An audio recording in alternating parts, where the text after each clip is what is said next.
government offices disperse millions, billions in a day. Sa DepEd, nagdi-disperse kami. Nagdi-disperse. Pumipirma kami ng cheque.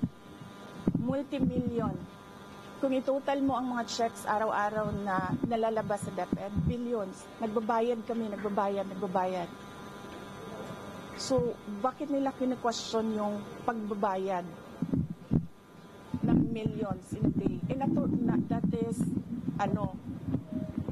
part of work of government offices to disperse money every day and pay obligations.